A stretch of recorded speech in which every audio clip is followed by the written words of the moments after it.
You know, as someone who the kids like to call an unk in today's day and age, I've been able to hear a couple of things in my life that really resonated with me. And one of those sayings is in fact this one, and it's honestly incredibly poignant to what we're going to talk about today. It goes like this: be careful what you wish for, because you just might get it. And it turns out everybody has been getting their wish. They've been wanting Xbox to be more competitive. They've been wishing for Xbox to have the fire under its belly back in like the 2000s. And they've been wanting Xbox to have exclusive games. And yet here we are, and those same people that celebrated. And what's funny about all of that is those same people that screeched and cried from the heavens how important exclusivity is to their platform, because a rumor came around that PlayStation was removing the games from PC, are the exact same ones angry, jilted, and upset that they may in fact have to go out and do the one thing they've never wanted to do ever in their lives, and that's buy an Xbox console to actually play Xbox games. It's kind of funny when you think about it. They call everybody else a pork beggar, but when push comes to shove, they don't want to actually put their money where their mouth is. Now look, we're not going to talk about those idiotic fanboys today. No, that's going to be for another time. What we're going to talk about today instead, though, is going to be tactical CEO espionage action. Yeah, that's right, because it turns out that a few interviews and even a couple of tweets have now been pointing out that Asha Sharma and her new team are basically doing everything they can to make Xbox a competitive place to play your video games. Now, I want to be real about this too. I don't like exclusive games. I don't. I grew up incredibly poor. Hell, I still feel like I'm poor right now. And at the same time, I don't want to spend $900 on a plastic box to then pay for online, to then buy a disc tray, to then buy the video game and spend $1,200 in order to go through and play one game. Yeah. No thanks. And I'm sure many other people don't want to do the exact same thing either. So clearly, for me personally, I've always felt that exclusives are anti-consumer and don't really fit the mold of what I like in video games. You may feel different, and that's perfectly fine. But the thing is, what I want to talk about today isn't just all that. What I want to speak about is what's happening at Xbox and what truly is going on with this brand. Because clearly this company is doing everything they can to earn their own betrayal medal at PlayStation. Because according to VGC on Twitter saying this, Xbox's new chief strategist has said the announcement of console exclusives this weekend is, quote, not a one-off, and that players can expect a, quote, reliable pipeline of Xbox-only games in the future. Well, ladies and gentlemen, for those of you that wanted Xbox to compete, that wanted to light a fire under them to really bring competition back, and we're saying all those things about Xbox being dead, by the way, it's time to put your money where your mouth is. Are you going to buy the box, or are you going to keep pork begging like you always tend to do? Because clearly what we're seeing right now is in fact that exact wish being granted. We are watching as the CCO, the CEO, and many people at Xbox are in fact trying to do everything they can to bring this brand back to life. And personally, I think it's going to be incredibly interesting to see not only what the CCO says, but also, in fact, what Xbox is going to do. Will these games be timed exclusive? Will they be exclusive in perpetuity? Or will they go to PlayStation or other platforms at some point in the future, let's say a couple of years afterwards? Who honestly knows? And the one thing that I've learned after covering the gaming news for so many years is this: never say never, because you never know what in fact is going to happen, even when the buzzer finally rings. But I think for me, it's going to be interesting to see what actually happens with the Xbox platform overall, when how so many people were wanting exclusives back on that platform. And personally, like I said before, I don't think it's going to move the needle. I think people are in fact too accustomed to what they're already used to, whether it's PC, whether it's PlayStation, Nintendo, or even Xbox. And I think right now console prices are too high to even actually think about buying a second platform, paying for a second online service, and then buying another game at $70 or $80. And I think that's going to be the real ticket item in all of this. You can have all the exclusive content that you want, but if people can't afford it, nobody's going to buy it. Just a roadblock of what it takes for me to actually play a game really isn't a lot of fun, and I'd rather just avoid that friction altogether. But the thing is, though, there's a lot more to unpack with what the CCO in fact said. So let's check out the article and go from there. With VGC's article saying this, speaking at the Game Business Live event at Summer Games Fest, Xbox's CSO Matthew Ball said the announcement of the Gears of War E-Day and Clockwork Revolution as console exclusives is the start of a program at Microsoft. In recent years, Xbox has pushed towards a multi-platform release model, putting nearly all of their biggest releases on rival consoles. However, according to Ball, this weekend's announcements signal that this strategy has now changed. With Matthew Ball saying this, quote, "So I can tell you how we're thinking about it," he said. "We have an internal framework and strategy that we are using to approach exclusives on and off the platform. We announced yesterday that there were 2 titles, one coming this year, one coming next year. Doing 2 titles was important. We could have announced Clockwork was going to be exclusive later at the end of the year when we got closer to the 25th anniversary. We could have kicked off 2027 by talking about that as an exclusive. It was important for us to include 2 titles so that people understood this was not a one-off. It was not commemorative. We are not saying it's our 25th anniversary. It's Gears' 20th anniversary. We're returning to Xbox. Here's an exclusive. This is the start of a program." And that is actually insane. In just 100 days, Asha Sharma has walked into the building and has done massive changes to Xbox. Clearly, this was something being needed quite across the board. And I think the funniest thing about all of this is that the person that I believe was at the helm of basically putting Xbox into the ground, Satya Nadella, was the one retweeting Asha Sharma's tweet about exclusives. Clearly, the most flip-flopping person I've ever actually met. Personally, I could probably understand that maybe it's because of the fact that their entire AI push has gone down the toilet. They don't like OpenAI anymore, and they've lost over $100 billion in that entire estate. And that could be possibly the reason why they're going so hard into Xbox. Just my guess, though, when you think about it. And I think what Xbox is going to be doing is going through and looking at what's been happening right now and seeing where they, in fact, can put more value behind their brand. Personally, I've got a couple opinions about that and where they should put that value, but it turns out that Xbox isn't just doing exclusive content. It turns out that Xbox also might be pissing off PlayStation.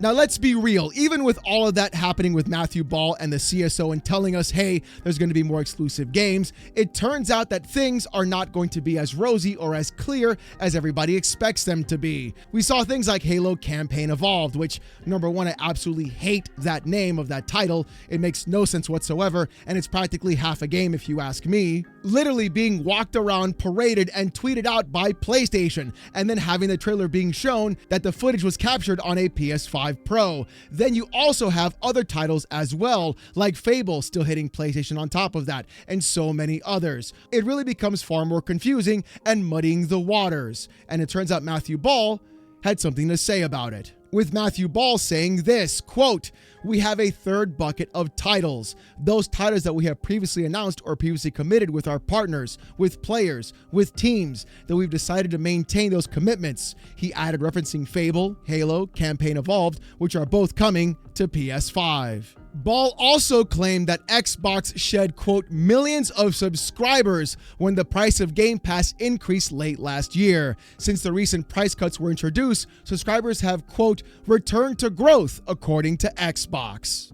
So a couple of things are definitely happening. It looks like Matthew Ball, Asha Sharma, and even Satya Nadella are trying to figure out what to do with this exact brand and where to go from there. My concern, of course, is going to be this. Should this plan of exclusives not pan out the way it's supposed to, will Xbox double or triple down, or will they just go ahead and pull the plug and put everything back to every platform like they were doing previously? Personally, what I think is going to be happening is exactly what we saw with Game Pass, like Matthew Ball brought up before. The price increases caused people to leave by the millions because it's completely unaffordable. And I think what if Xbox wants to do is not about bringing back exclusives, it's about being more consumer friendly and appropriate to their brand and even their customers. Having a console right now being $650 is way too expensive 6 years into the gen, and people that already have a PS5 are not going to go out and spend full price console money money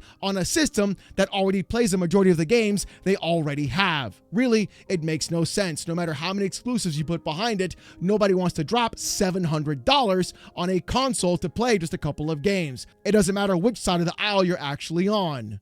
And to make matters even worse, seeing as how Xbox Game Pass had that massive 50% price increase, which had to then get lowered to $23, and it's still more expensive than what it used to be at $19.99, really isn't a good indicator either. It needs to be even cheaper, $14.99, somewhere around that ballpark, would really bring people back into the fold. A $399 Series X, a $199 Series S, and even then, free multiplayer online. Now you have exclusive content that nobody else can even match. I mean, think about it. You're Microsoft. You're a $4 trillion corporation. You're telling me you can't take a couple $100 off of a hit from every Xbox being sold? Yeah, let's be real. You know it. I know it. Everybody knows it. This brand can absolutely take a financial hit if necessary, because they're going to be taking a hit putting their games exclusive on the Xbox platform or even on the PC. But the thing is, it gets crazier. Because not only is Xbox doing exclusives, it turns out that Xbox is also betraying PlayStation. Because according to Push Square saying this, rumor, the Halo PS5 trailer was planned for a state of play. Sony allegedly angered by the removal. With the article saying this, after all that transpired over the past 24 hours, it's odd to see a new Halo Campaign Evolved trailer captured on PS5 Pro hardware today. But online scuttlebutt suggests this video may have actually been planned for last week's State of Play before the last-minute changes saw Microsoft pull the plug on its inclusion. Speculation started when Chris Drink's newsletter, The Game Business, where he said, quote, Microsoft had planned to give a game at PlayStation State of Play showcase, but decided against it, angering Sony. With Tom Warren on Twitter saying, this captured on PS5 Pro Halo trailer sure would have made more sense if it was originally supposed to be part of Sony's State of Play. You know, I'm going to be real. I think this is actually incredibly hilarious. And I really do feel like at some point Halo was supposed to be at PlayStation State of Play, and that would have set all the fanboys on fire. Hell, it's even doing it right now. But I think this in fact goes to show exactly what Xbox is doing with Asha and even Matthew. What they're doing right now is looking at saying, no, we're not going to put our trailer on your showcase. That's stupid. We want people to buy Xboxes. They work for Xbox and Microsoft, by the way. And I think that's exactly what we're going to be seeing. Even though, as you can see, the trailer, in fact, still went out the very next day. We're talking about it right now, as you can see, but clearly that's what happened. It looks like what they're trying to do is bring back everything into line of what happened before. Even though Matthew Ball said previously in this article that, hey, we still had commitments previously, they still went through and decided, you know what? We're going to yoink Gears 8 off of PlayStation, even though apparently they had the entire game for a PS5 on a hard drive somewhere. We're going to yoink the actual Halo Combat Evolved trailer off of your State of Play, and then you're going to post a tweet about it instead, because what we don't want to have happen is everybody look at us like we're nobodies. And clearly this is making everybody incredibly upset, because exactly what people wanted is finally what they're in fact getting. And I think the crazier part about this is that not only is this not the end, it also turns out that these decisions were made a lot earlier than people in fact think. Because on a tweet by Tom Warren also saying this, Microsoft changed Gears of War E-Day to an Xbox exclusive at the last minute. If you want the ultimate proof that Xbox posted a podcast today and forgot to remove the PS5 logo from the E-Day art, Xbox has removed the video now. With Aaron Greenberg replying to Tom Warren saying this, hey Tom, I can confirm this is not true. We just limited the knowledge of this news to a very small internal group. The intention was to share the news first with our players and everyone watching the showcase. With Tom replying, what's not true? Aaron saying, it's not true that it was a last-minute decision. Tom replied, when was the decision made then? Aaron Greenberg's final statement is this: a lot has changed since Asha came into the role 107 days ago. We are moving fast, and it's frankly pretty energizing inside the hallways here. I was made aware of these changes roughly a month in advance. Hope that helps. So even though things did not happen, especially overnight, like everybody's saying, it looks like things are still moving incredibly quickly inside the Xbox camp. Remember, Asha's only been in seat for about 107 days, and in that short amount of time, she's done quite a lot for the Xbox loyals, reducing the cost of Game Pass, going around and having exclusive content back on their platform, and even then, pulling logos, pulling trailers, being responsive on Twitter, and then the crazier part is, Xbox employees and many others straight up just cussing on the internet. I know it's kind of silly to think about it, but that's exactly that 2000s era angst that I want back. Just devs being as raunchy as possible all online and really putting people in their place. It really is a hell of a lot of fun to see. But like I said before, even with exclusive games, even with pulling logos, even with pissing off Sony, I don't think it's going to be enough for people to go through and spend all that money on a different ecosystem, on a different plastic box for just a few games. And even Matthew Ball realizes that as well. Check this out. According to Wario64 saying this, demand for Xbox consoles is currently outstripping supply. Matthew Ball was quoted saying, "We are producing them as quickly as possible. There is a severe limitation to how quickly we can do that, but it's not a question of appetite. That is a privilege as a company. It is a challenge for us to figure out." With more info from the actual GameSpot interview. Look, I'm gonna be real, Matt. I hate to burst your bubble on this. I really don't think there is a, quote, demand for Xbox consoles right now. It may seem like it because everybody's excited about what's going on, but you really can just go around and see what's been going on with the price increases. Consoles at $600, $650, the Series S at what, $399 or $299, some insane price like that. And even then, the price hikes to Game Pass that you guys in fact added and realized you were bleeding millions of subscribers because of it.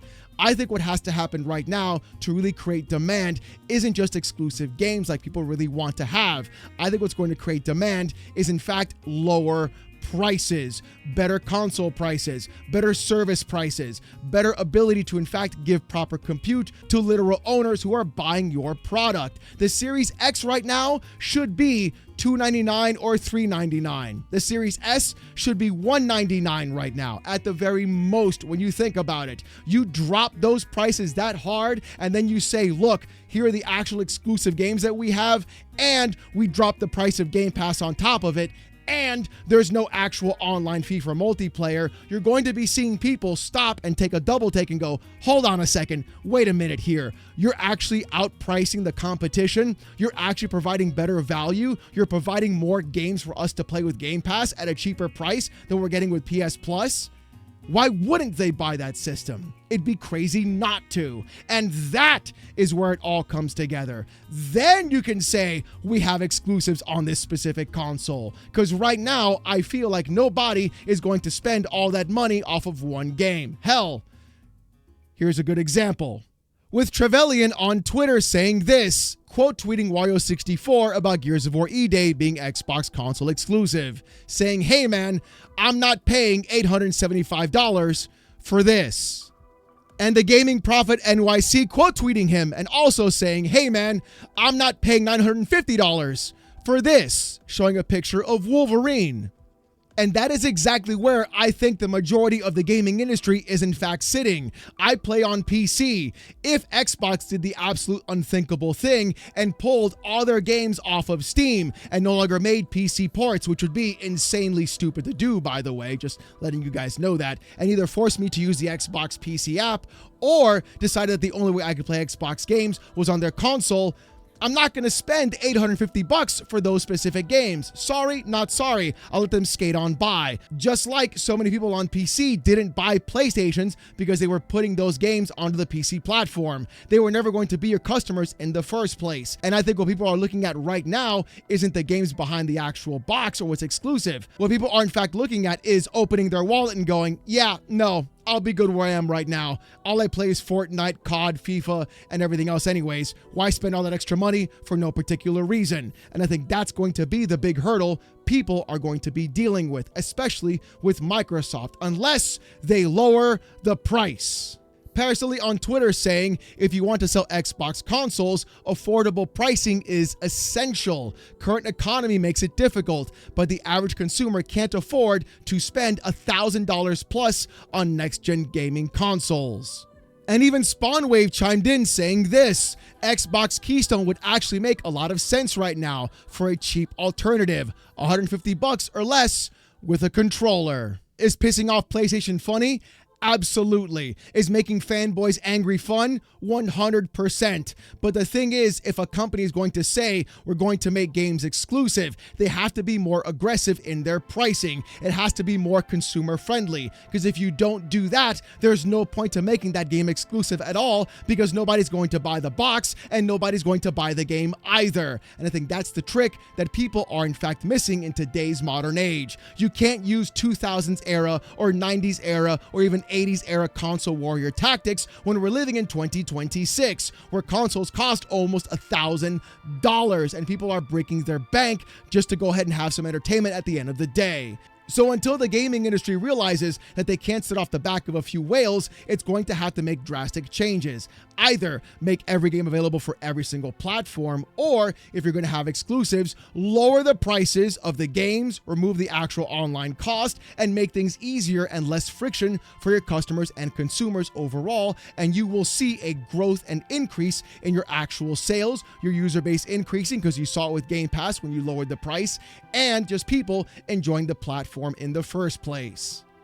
Even though I don't like exclusive content and I don't like exclusive games, it is going to be exciting to see what Xbox in fact does in the future. And I'll be here to report on it because clearly something is going on at that company. And I want to know exactly what.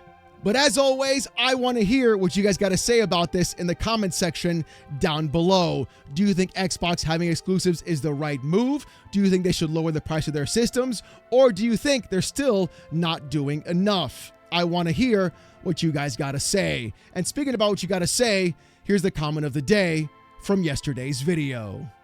With Fancy Mothman saying this, who would have thought Asha Sharma would be Xbox's strongest console warrior?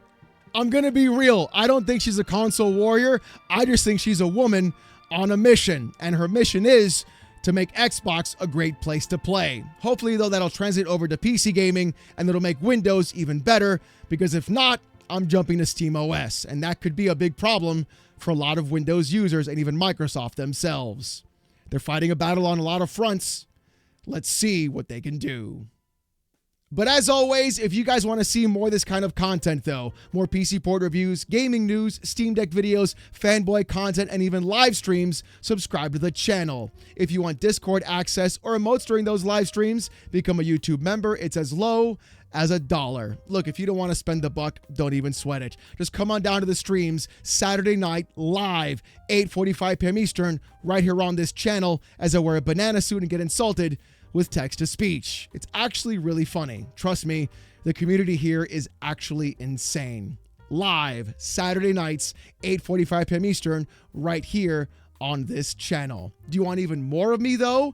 Check out Oh No It's Alex Gaming. I try to put out new videos every single Monday. I'm working on a new one right now about Crazy Taxi and AI. It'll be out later this week, but I also stream games there daily, Monday to Friday, and we hang out, talk for a little bit, stream a couple games, have a good time, and just get you past your work day. If you want to hang out with the best community on YouTube, check out Oh No It's Alex Gaming. Link to that channel is in the description down below, and I'll see you there.